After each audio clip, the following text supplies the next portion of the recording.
우리나라에서는 암 가운데 갑상샘에 생기는 갑상샘암이 가장 많이 발생하고 있으며 갑상샘 절제 수술이 매우 많이 이루어지고 있는데 한국 사람들에게는 갑상샘암이 왜 이렇게 많이 발생하며 갑상샘을 잘라내는 수술을 받는 것이 최선일까요? 흔히 갑상선으로 불리는 갑상샘은 같은 뜻으로 혼용해서 쓰이고 있는데 저는 표준 의학 용어에 따라 갑상샘을 주로 사용하고 있습니다. 세계암연구기금 WCRF에 따르면 갑상샘암은 2020년 전 세계적으로 9번째로 많이 걸리는 암으로 전체 암 환자의 3.2%를 차지하고 있으며 여자는 5.1%를 차지하여 유방암과 대장암, 폐암, 자궁경부암에 이어 5번째로 많았습니다. 갑상샘암에 있어서 우리나라는 전 세계와 매우 다른 모습을 보여주고 있습니다. 2020년 우리나라에서는 29,180명이 갑상샘암에 새로 걸려 우리나라 암 발생자 24만 7,952명의 11.8%를 차지하면서 암 발생자 가운데 가장 많았으며 갑상샘암은 남자보다 여자에게 4배 이상 많이 발생하기 때문에 여자 기준으로 보면 갑상샘암은 여자 암 발생자의 16.6%를 차지하여 유방암 다음으로 많았습니다. 우리나라에서는 왜 다른 나라보다 갑상샘암에 훨씬 많이 걸릴까요?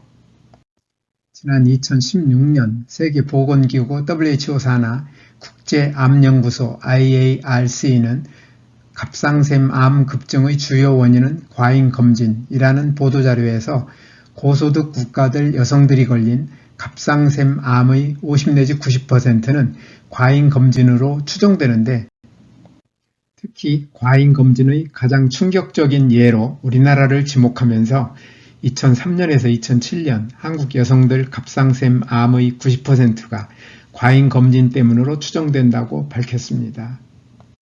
과잉검진은 어떠한 증상도 없고 삶의 질과 생존에 영향을 미치지 않는 암을 찾아내는 것을 뜻하는데 갑상샘암의 과잉검진은 1980년대 미국과 이탈리아, 프랑스에서 초음파 검진기를 갑상샘암 검진에 사용하면서 비롯되었으며 과잉검진이 나쁜 이유는 건강한 사람도 불필요한 진단검사와 수술을 포함한 치료를 받게 만들어 부작용과 합병증이 발생할 수 있고 암 진단에 따른 불안감을 느끼게 하며 많은 비용을 발생시키기 때문입니다.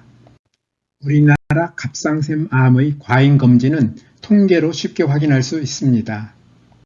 2000년 3,414명이던 갑상샘암 새 환자는 2004년에는 10,000명을 넘었고 2009년 30,000명을 넘었으며 2012년 44,718명으로 최고를 기록한 다음 다소 줄어 최근에는 30,000명 안팎을 유지하고 있습니다.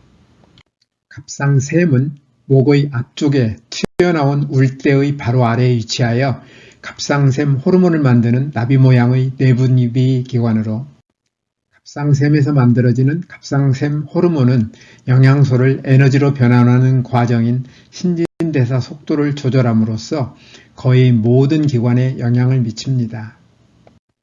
갑상샘 호르몬은 필요할 때 필요한 만큼 생산되는 것이 매우 중요하며 갑상샘 기능 항진증으로 갑상샘 호르몬이 너무 많이 생산되면 대사량과 심장이 펌프질하는 혈액의 양과 심장 박동수가 늘어나므로 더위를 심하게 느끼며 땀이 많이 나고 몸무게가 줄어들며 가슴 두근거림, 손떨림, 불안증 등이 나타나고 반면에 갑상샘 기능 저하증으로 갑상샘 호르몬이 부족하면 대사량과 심장이 펌프질하는 혈액의 양과 박동수가 줄어 동작이 느려지며 추위를 많이 타고 몸무게가 늘어나는데 특히 갑상샘 기능 저하증이 선천성이거나 어릴 때 생기면 크레틴병이라 하여 지능도 떨어지고 성장에 악영향을 미칩니다.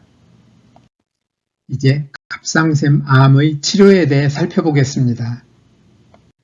갑상샘암의 기본이 되는 치료는 수술인데 갑상샘암의 종류, 크기, 결절의 숫자, 주변 조직 침륜, 림프절 전이 여부에 따라서 갑상샘 양쪽을 전부 절제하거나 한쪽을 제거하며 림프절을 절제하고 있습니다. 스스로 남은 암세포를 제거하기 위하여 방사성 요드 치료를 하거나 재발을 막기 위해서 외부 방사선 조사 치료를 하기도 하며 경구항암제를 사용하여 암의 진행을 억제하는 치료를 하기도 합니다. 이러한 치료로 갑상샘 암은 잘 치료되고 있을까요?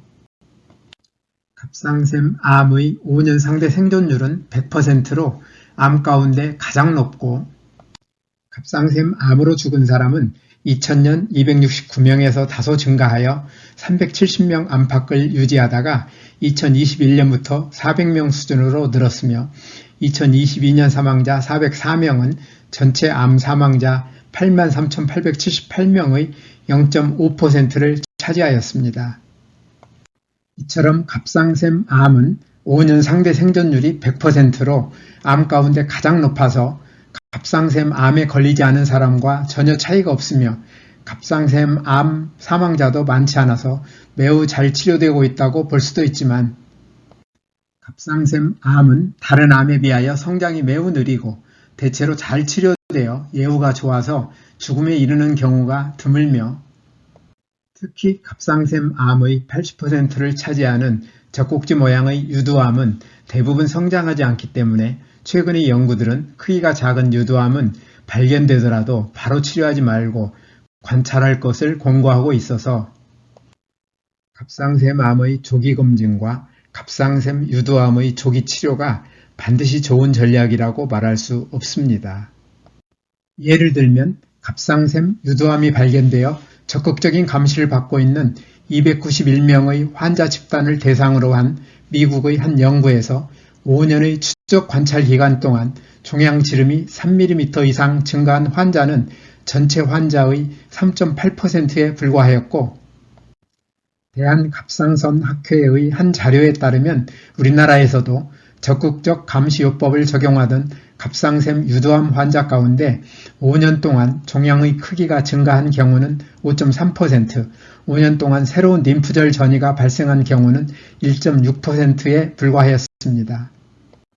앞에서 살펴본 것처럼 갑상샘 암 치료는 갑상샘의 전체 또는 한쪽을 절제하는 것을 뜻하며 갑상샘의 절제로 갑상샘 호르몬이 부족하면 갑상샘 호르몬제를 먹어야 하는데 우리나라는 갑상샘 암 과잉 검진과 이에 따른 불필요한 갑상샘 절제 수술로 평생 동안 갑상샘 호르몬제를 먹게 만들며 각종 부작용과 합병증으로 삶의 질이 떨어지는 문제를 일으킨다는 지적을 받아왔습니다.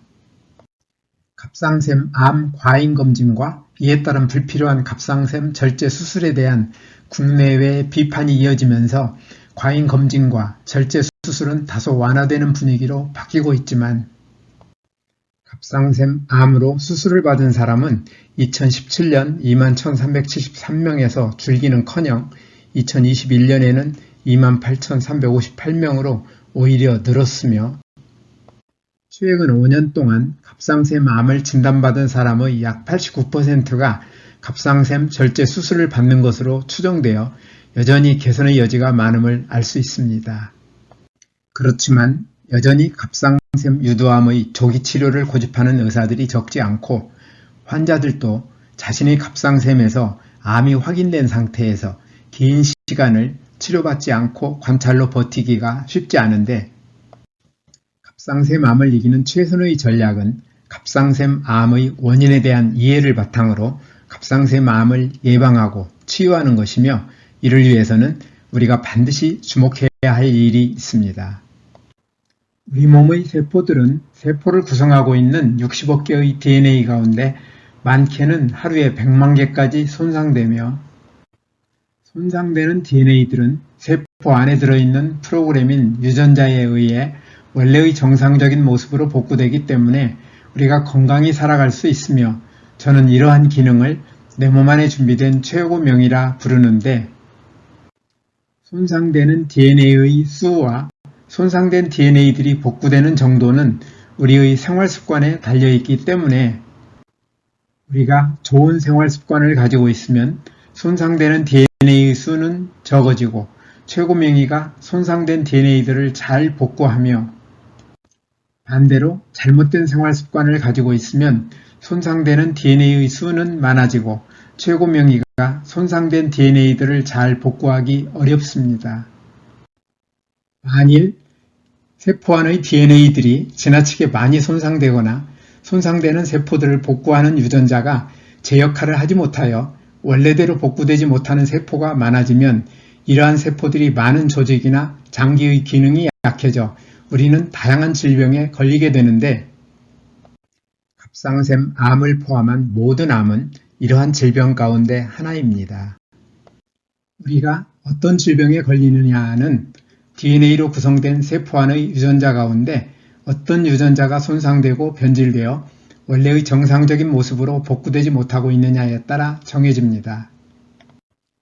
유전학자들의 연구에 따르면 우리 몸의 세포에는 2만 개 이상의 유전자가 들어있으며 이 가운데 암세포는 불과 수십 개의 특정 유전자가 변질된 세포인데 암세포의 유전자 가운데 변질된 대표적인 유전자의 예를 두 가지만 들어보겠습니다. 우리 몸의 세포들은 분열할 때 분열 과정을 모니터링하여 한 단계가 아무 이상 없이 정상적으로 완성되었는지를 확인한 다음 단계로 진행하도록 허용하는 체크 포인트가 세포 분열 주기에 3개 있어서 DNA 손상과 같은 문제가 발견되면 세포 분열을 바로 중단하는데 암세포는 체크 포인트의 기능을 하는 유전자가 변질되어 있어 끊임없이 분열을 하는 속성을 가지고 있습니다. 또한 정상세포는 유전자를 구성하고 있는 DNA들이 손상될 때 손상된 DNA를 찾아서 정상으로 복구하며 세포의 수명이 다하였거나 손상된 DNA가 너무 많아 복구하기 어려울 때에는 세포가 스스로 죽는 자멸사 유전자를 가지고 있는데 암세포는 자멸사의 기능을 하는 유전자가 변질되어 있어 스스로 죽지 않습니다. 이처럼 암세포는 체크포인트 유전자와 자멸사 유전자가 변질되어 있어 죽지 않고 끊임없이 성장할 수 있는 것입니다. 암세포의 성장과 관련하여 반드시 짚고 넘어가야 할 것이 하나 더 있는데 바로 면역세포입니다. 면역세포들은 우리 몸 안에 생기는 암세포들을 찾아서 공격하여 제거하는 기능을 하는데 면역세포 안에서 이러한 역할을 하는 유전자가 잘 켜지지 않는다면 암세포의 성장을 막을 수 없습니다. 갑상샘 암의 예방과 치유를 위해서는 갑상샘 세포들과 면역세포들의 DNA를 많이 손상시키고 손상된 DNA 복구를 방해하는 잘못된 생활습관을 고쳐야 하는데 이는 곧 발암물질을 멀리하는 것을 포함하여 내 몸 안의 최고 명의의 활동을 방해하는 암도우미 생활을 줄이고 최고 명의가 일하기 좋은 환경을 만들어주는 생명도우미 생활을 늘리는 것으로 이러한 삶이 바로 뉴스타트입니다. 뉴스타트 생활은 갑상샘 세포와 면역세포들의 DNA 손상을 줄이고 손상된 DNA를 잘 복구하여 갑상샘 암의 예방과 치유에 큰 도움이 될 것입니다. 뉴스타트 생활에서 특히 생명식에 있어서는 과일과 채소, 곡식을 포함한 식물성 음식을 골고루 통째로 충분히 먹는 것과 아울러 과잉 섭취할 경우 많은 문제를 일으키는 설탕을 포함하여 가공이나 정제된 나쁜 탄수화물, 포화지방과 트랜스지방, 소금과 알코올 섭취를 줄이는 것이 중요합니다. 이와 함께 소화기관 세포들의 DNA를 손상시키고 손상된 DNA의 복구를 방해하는 나쁜 식습관인 편식이나 과식, 간식, 폭식, 야식을 하지 않는 것도 중요합니다. 또한 뉴스타트의 나머지 항목인 운동, 물, 햇빛, 절제, 공기, 휴식, 신뢰와 사랑을 잘 실천하되 규칙적으로 적절히 운동하는 습관을 가지며 물은 식사 시간과 분리하여 충분히 마시고 햇빛은 자외선이 강하지 않은 시간을 이용하여 하루 10분 정도 꾸준히 쬐도록 하며 공기는 가급적 산소의 농도가 높으며 오염되지 않은 맑은 공기로 깊이 들이마시도록 하고 특히 담배 연기나 미세먼지에 주의하여야 합니다. 아울러 충분한 휴식을 통하여 손상된 몸과 마음이 잘 회복될 수 있도록 적절한 휴식과 충분한 잠을 자도록 하고 스트레스를 적절히 해소하는 것도 중요합니다. 오늘도 끝까지 영상을 시청해 주셔서 대단히 감사합니다. 뉴스타트 생활을 통하여 늘 건강하시기를 기대하며 다음에 더 좋은 영상으로 찾아뵙겠습니다. 여러분의 소중한 의견을 남겨주세요. 구독과 좋아요 부탁드립니다.